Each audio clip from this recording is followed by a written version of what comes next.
Before we begin, remember to smash that like button, subscribe if you haven't, and share this with anyone who you think needs to hear this message. Also, if you want to support the channel, you can click the join button, become a member, and get access for free to the exercise performance course where I teach you to squat, bench, deadlift, shoulder press, do pull-ups, and dips. Not only that, but you will also get the audiobook of the Book of Puck, narrated by me, and also the exclusive podcast for members, the Coffee Cast, where we do weekly Q&As. Now that we've had that out of the way, let's begin. And let's begin again we shall. Jack, why are you here again? Well, I didn't like the previous one. I didn't really like the previous one, so I'm like, you know what? Let's do it again. Let's do a better one. Let's do some actionable topics. The other one is for members. Because I remember I had a criticism and it didn't came up, and I'm like, am I reviewing the wrong video? And I was apparently reviewing the wrong video. So I'm like, oh, God, never mind then. Never mind. So I shot the link to a couple of guys if they want to hang out. If they want to hang out, they can join. If they can't join, they can't. And otherwise, and if that is the case, apologies, then we're going to just do it by ourselves again. And since it is the time of the year where everything gets dark and everything gets cold, there is something we can discuss that might be actionable and more in line of the fitness and health thing that I am pretty well versed in. It's the seasonal affective disorder, where because in cold and of course and in darkness, people tend to get moody because of no sunshine, things like that, no vitamin D, things like that. It does affect your mood. It does affect your motivation to go to the gym and things like that. And what can you do to fight that?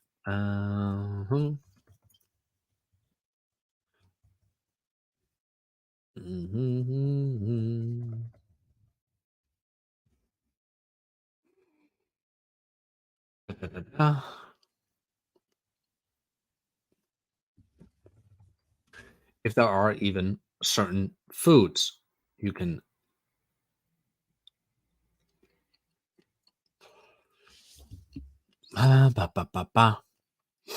yes, certain foods you can deal with that. And surprisingly enough, it's in carbs because of the serotonin. Now, what kind of carbs? Does that mean you got to eat pizza all day? Sweets all day? Sugary goodness? No, not really. That will give you a dopamine kick. Well, but that will crash you down way harder. What you want to look at is, and I'm seeing that here, sources of vitamin D. So fatty fish, salmon, tuna, sardines, fish oils, cod liver oil, egg yolks. This is a thing that gets missed a lot. Like a lot of people in health go for the egg whites instead of the egg yolk. And Stan Efferding, even world's strongest bodybuilder and inventor of the cooler, even said that. Like the egg yolk is nature's multivitamin. So you want to check more into those things. Let's see. What else we got? The right kind of carbs. There we go.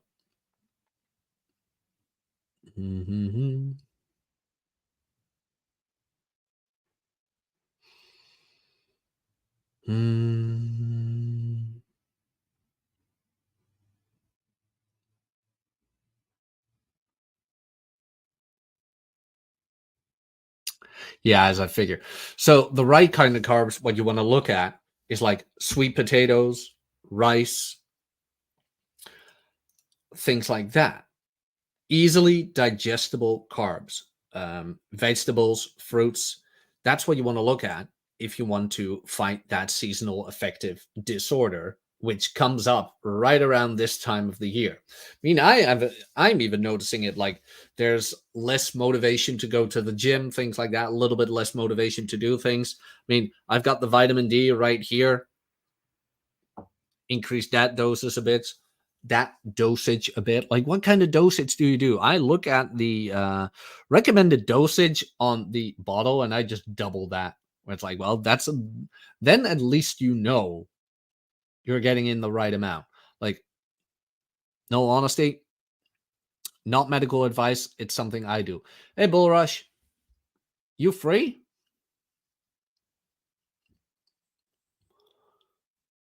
Ba-ba-ba. If you're free, you can hop on if you want. We'll do a little burn session. Won't stay on for too long. Oh, Rush. There. Shot you the link on the Twitter.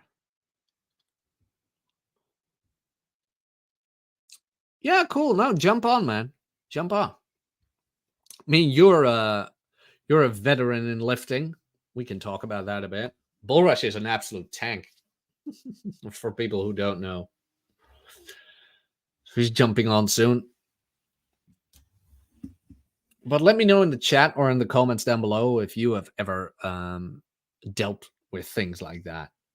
How do you deal with the cold and the darkness that winter and fall tend to bring to us? It's absolutely abysmal. Every year it's the same thing. It's like, ugh. Luckily, I've got a nice sweater. So things are looking up Napier.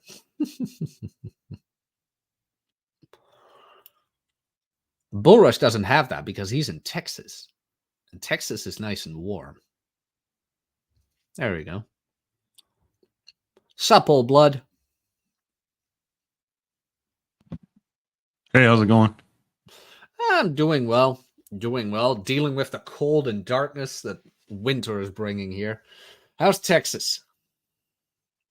Yeah, it's just starting to get chilly. Oh. It hasn't started yet. It's like in the low 40s at night now. Mm-hmm. So, but it's still like in the 70s during the day. That's nice.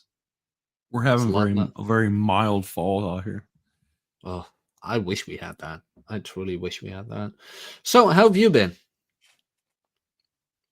Oh, I've been doing good. Just been going to the gym and stuff. They got new equipment at my gym. It's nice. Nice. What kind of equipment? Hammer strength. They updated hammer strength machines. Oh, nice. Yeah. Nice. What's your program looking like these days? So I'm doing Drew Bay's program. Oh, nice. His HIT program. So one very effective time under tension set. Yeah. Yeah, I only do like 1 to 2 sets.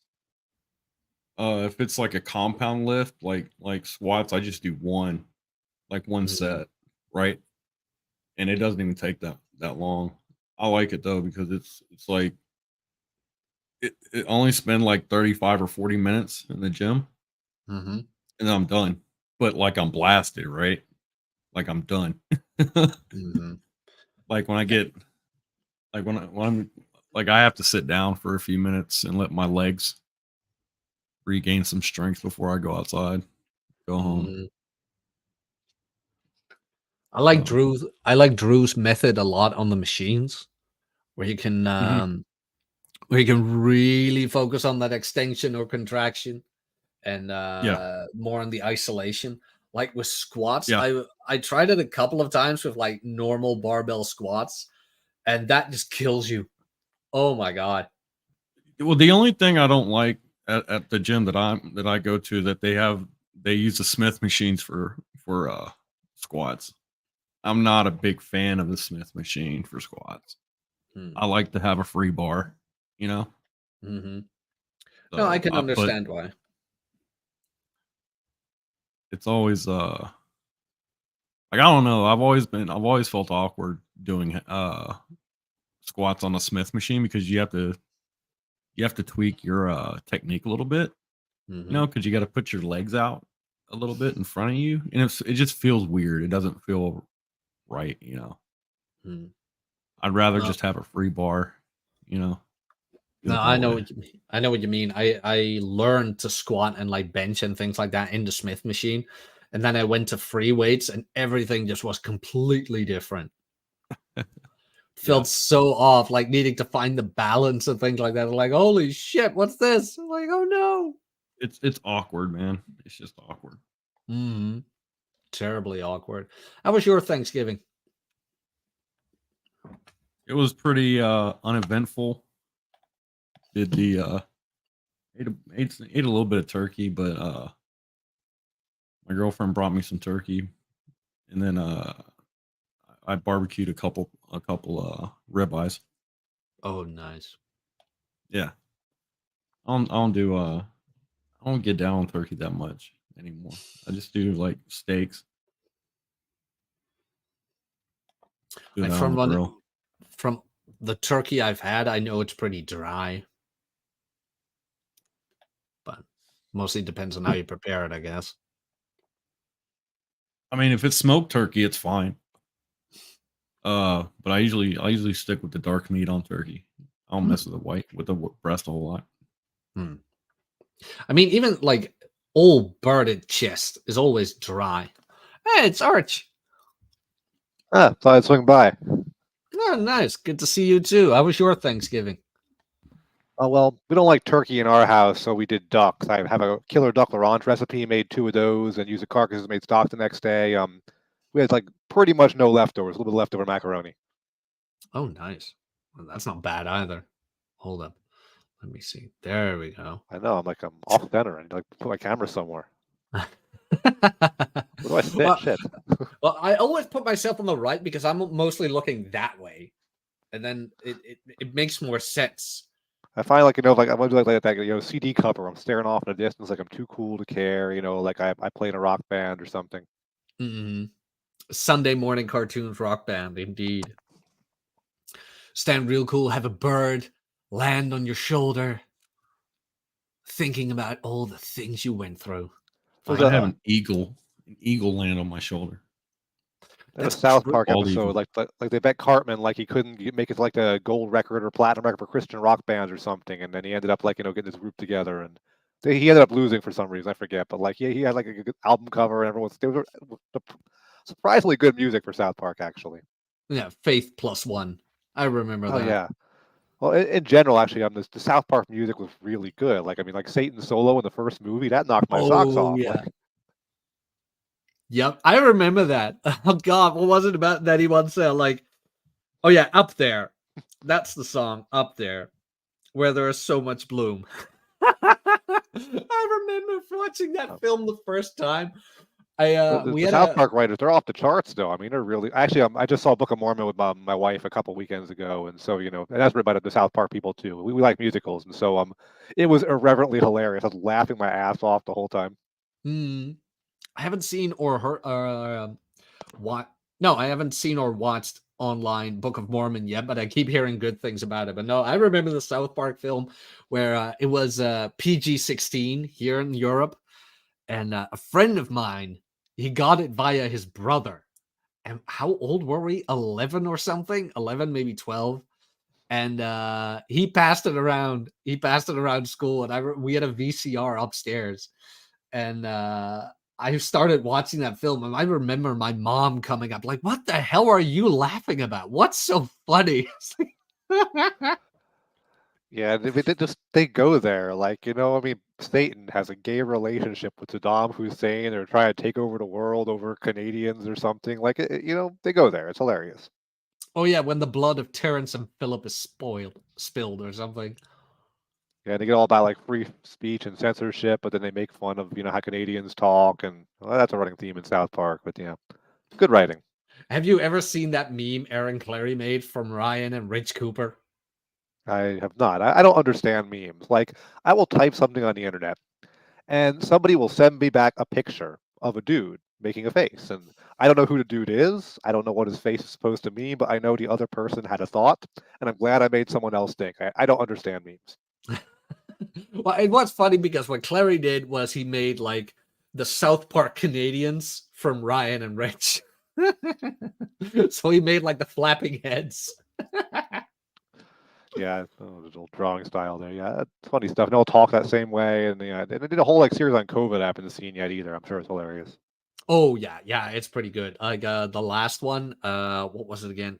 Into the Panderverse. It's actually pretty good too. Yeah. You saw it, Bull? Yes. It was it's pretty funny. It was spot on too.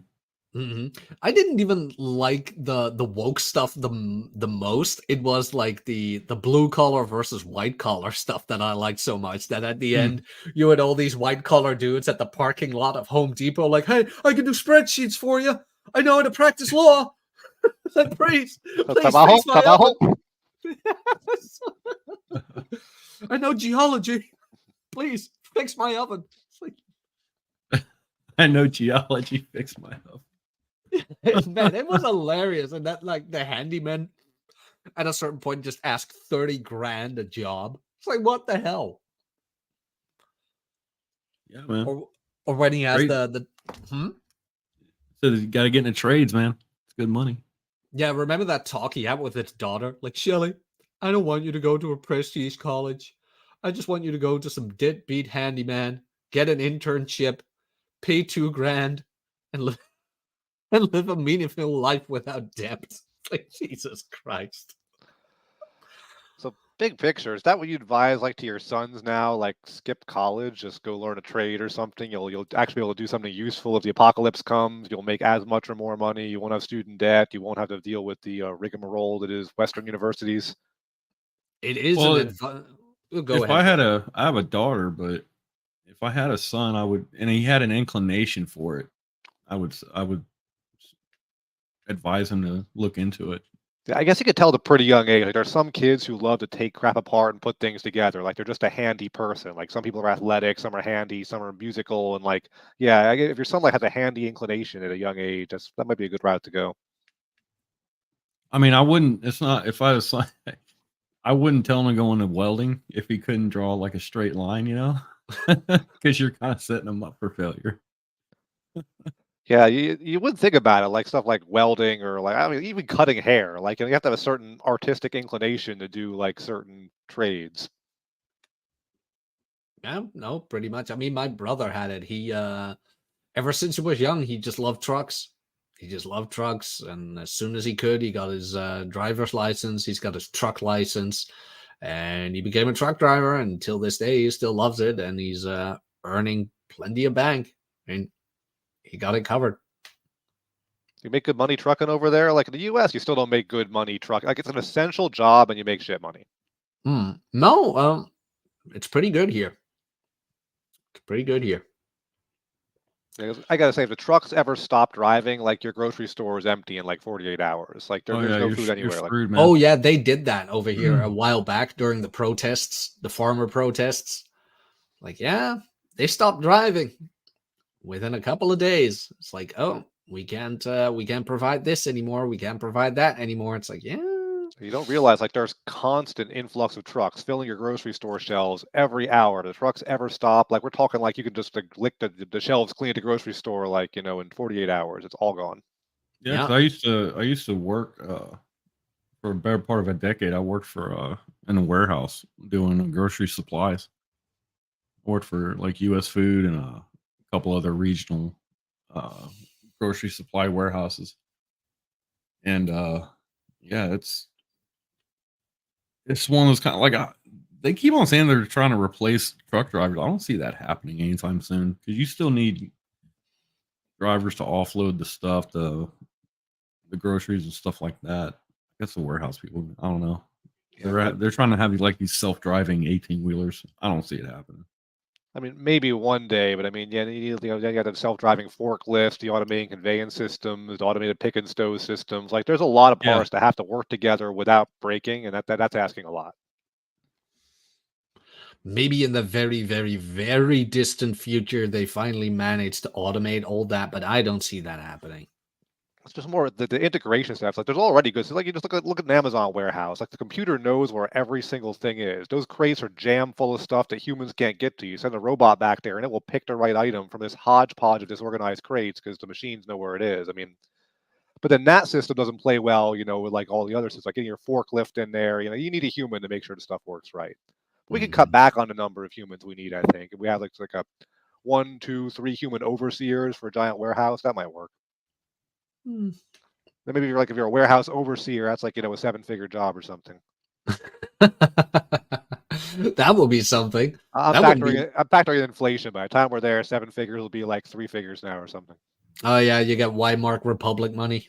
It's like, it's coming. Well, that's the thing though about automation is that you're always going to need a human factor. You're always going to need a human eyeball on stuff.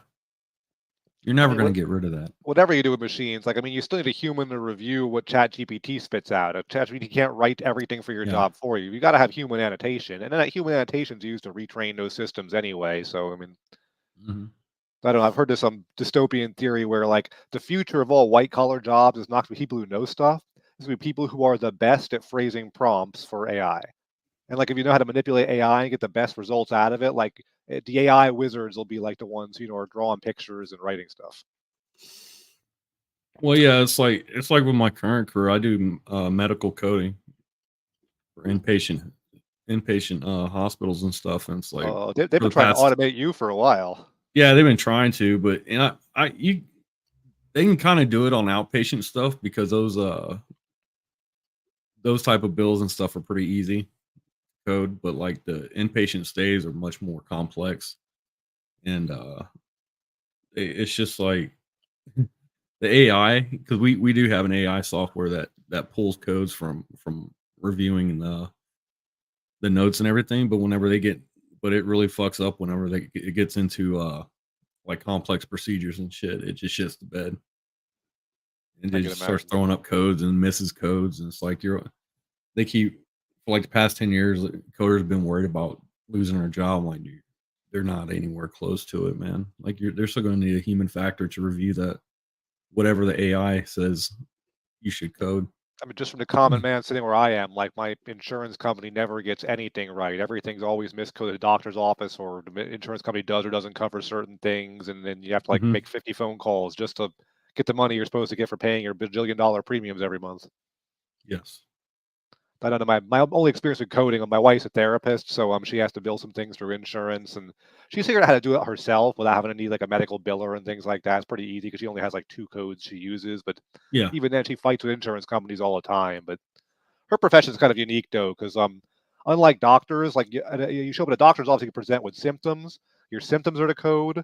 Therapy codes, you have to have a diagnosis. She has to talk with someone, then decide why and how they're fucked up, and then code that. And so then she's got to write notes on how and why they're fucked up, but they have to be vaguely worded enough that they wouldn't get this guy like blacklisted as an employer. It's a real rigmarole. And most of her clients end up just choosing not to go through insurance because you don't want those notes being made public to your insurer and employer.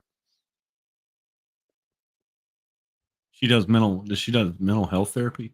Yeah. Okay, yeah. You try to automate that.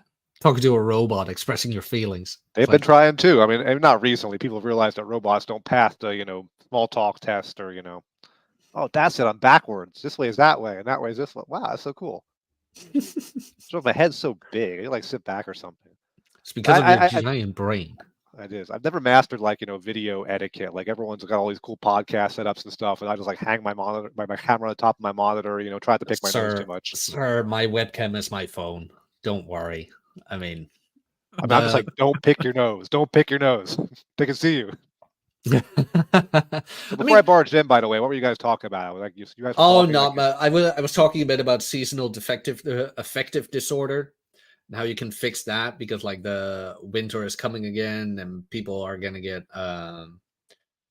less motivated to do things. Well, watch your vitamin D, watch your egg intake, carbohydrate intake, things like that. And eggs are good or bad in the winter season? Good. Especially the yolk. I eat eggs every day. I eat Yeah, like me 3 or too. 4 eggs every day, man. Pussy. I ate 5.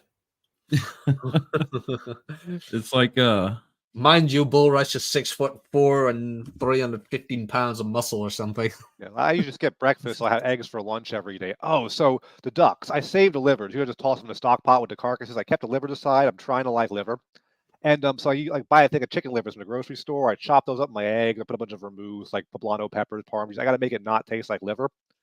And I cooked these duck livers. They were freaking fantastic. Duck liver is amazing. So much better than chicken. Like that was delicious. Like it was almost a waste putting my eggs. Like I don't know if I could afford to go keep my house stocked with duck livers, but like if you like liver, duck liver's where it's at. Really? my kryptonite is Braunschweiger. Goose liver pate with cheddar cheese. Is that the cruel goose things where they stuff them, with like make their liver stupid fat? I don't know. I just buy it. I go to the store and I get like a little chub of it. It's like a soft pate, and then I just use it like a spread on some crackers with some slice of cheddar cheese on top of it. It's really good. Yeah, well, I'll make liver's myself sick supposed to be like eating stupid it. healthy, isn't it? It's got a lot of fat in it. Yeah, Like it's high duck cholesterol, liver. more Yeah, vitamin A than you need. Like if you eat like too much of it, like it's bad for yeah, you. yeah. And I tend to eat more than what I should at a Oh sitting. well. You're still with us.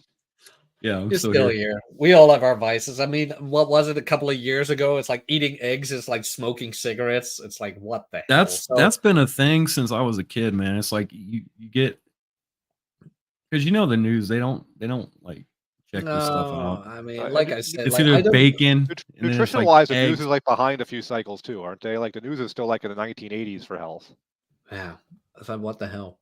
And even I in mean, the if 80s, they got it terribly wrong. you're getting your dietary pointers from the mainstream media, you're in bad shape.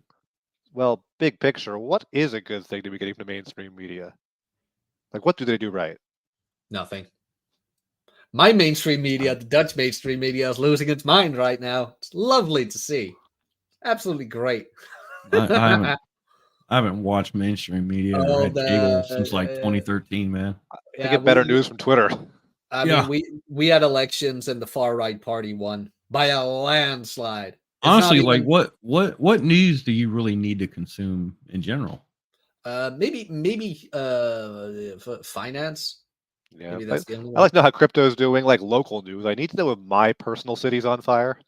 Yeah, Yeah. that's what I was gonna say. I think like the more local news is probably more important. Yeah, like my local school board, those elections affect me. Like I like to know Yes. who my representative is in my state legislature. She's all right. Mhm. And then like like who sits in the Iron Throne in the United States. It doesn't affect my day to day very much. It's just fun to watch. No. I mean, National news is not that important. the Netherlands is small enough to be your country state. So, for me, it kind of matters a bit. Yeah, like your president probably affects you, doesn't it? At least like when your whole population's like one U.S. state, like Yeah. it's almost like a local election for you then. Yeah, pretty much. And And we like don't. it's like you Mhm. like everyone like from the one corner to the other corner of the country feels who the president is. What does the policy change? Like does it affect most people? Yeah, pretty much. Like, so we don't elect our mayors and things like that either. They are all being assigned. And when cabinet decides, like, hey, we're going to take in X amount of migrants and things like that, the provinces just have to deal with it. And they're now forcing certain townships as well, where it's like, this is your minimum amount of migrants you need to take in. So it's not locally like in the States where it's like every state can make up its own rules. It's like, nope, everything cabinet decides happens nationwide. So is the cabinet elected? Yeah, cabinet was elected, and one of the most right guys won, even though he's pretty on the socialist side, but he's just very hard on immigration. That's kind of like the only thing he's right on. And maybe a little bit of like government spending where it's like, no, we need to spend less. That's what we need to do. So how many people are in your cabinet? Like you vote for all of them? Damn, no, you vote mostly for like the number one guy in the party, and depending on the amount of seats he gets, that's the amount of people of that party that will be represented there. So we don't pick those. So you kind of vote for an oligarchy. Like you vote for a party, that party becomes the majority of your cabinet, and then every mayor and local official just gets appointed. No, yeah, that's the kind of the weird thing. The whole mayor thing is a whole different category that I don't even understand particularly. It's more like a job cycle where it's like, oh, I was in politics once. Oh, I'll just apply here and become mayor kind of thing. It's more of a job than a title. So a mayor like sends a resume and gets hired by the city or something. Kind of like that. Yeah. I just want to know, like, when y'all are gonna start fielding your own military, because I don't know, man. I don't know, Bull Rice. As long as your president keeps feeding us soldiers, we're gonna take him, I guess. Militaries are expensive to maintain. Yes, they are. Mm-hmm. And then, like, you have to have friends who have, like, you do military contracts and funnel money to them. I mean, if your population is pretty small, it's hard to get away with that. Yeah. But that's why NATO came into existence, right? Where it's like, yeah, America, save us. It's like, okay. But you got to pay us. And then Europe didn't pay. It's like, oh, God. Well, we're really afraid of Russia for some reason back then. Yeah, still are for some reason. Yeah. I mean, they have nuclear weapons somewhere in there. I mean, I have no knowledge of international politics or whatever, but I get the feeling that Russia just wants to be left alone for the most part, and that the biggest reason they started this current war was that NATO was embarking on their territory. But that's as much as I understand of it. So, what do I know? No, the conspiracy theory is the U.S. need to start something with Russia and probably China just to, like, get the BRICS, dollar down before the U.S. dollar goes to heck. And, like, if the Saudis got in bed with them, it was going to be the end of everything. So then they threw in Middle East stuff. I don't know. War is good for the economy, so, U.S. likes it. That old route. Yeah, pretty much. That's a big one, too. Modern war is just going to be like, drones and stuff anyway. Are we going to send, like, 100,000 men with rifles marching in lines in, like, other countries? I don't know. Do we do that still? No, not really. I did see Napoleon this past weekend, by the way. Well, you can't. Of that.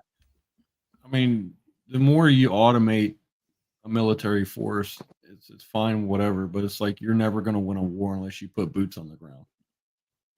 You're not going to be able to hold anything with. You're not going to be able to hold real estate with drones exclusively.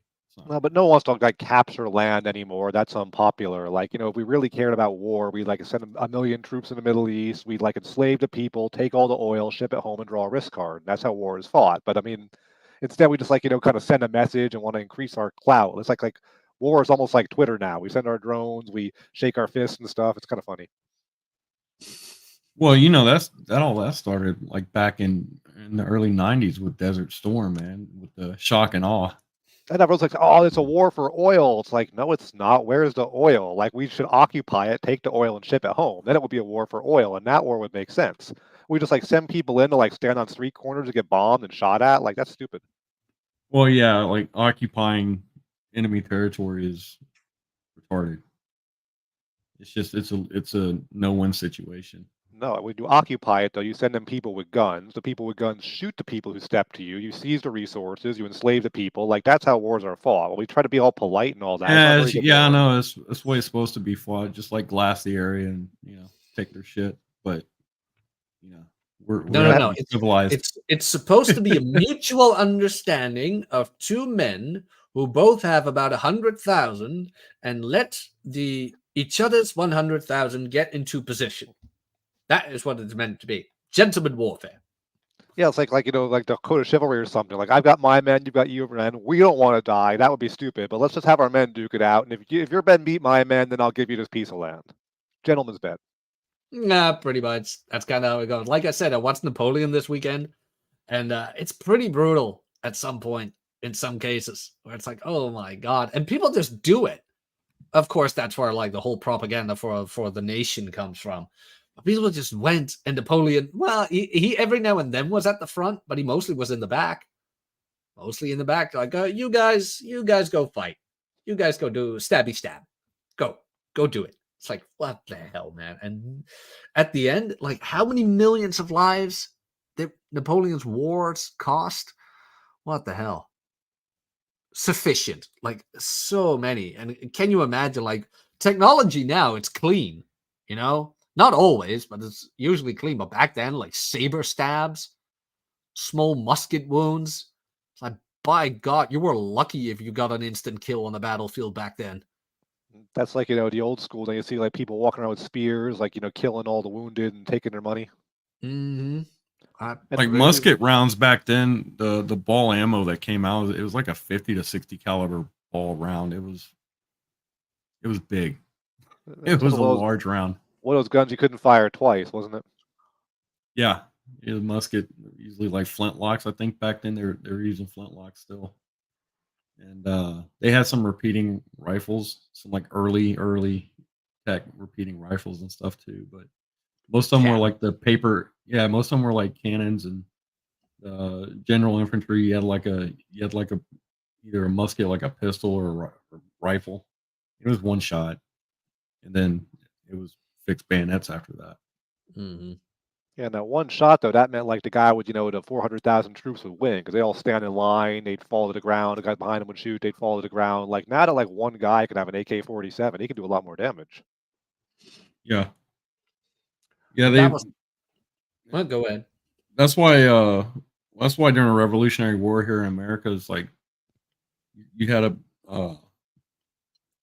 because like most of the battles that took place, how do I say this? Like the British soldiers they were used to fighting in open fields, and they weren't used to the guerrilla style tactic of run and shoot like a lot of the American army was using, because we had insufficient numbers to go against the British at that time. Man, it's like they were the superpower at the time, and you can't go against that with the amount of numbers that we had. So we had to think outside the box, different tactics and stuff.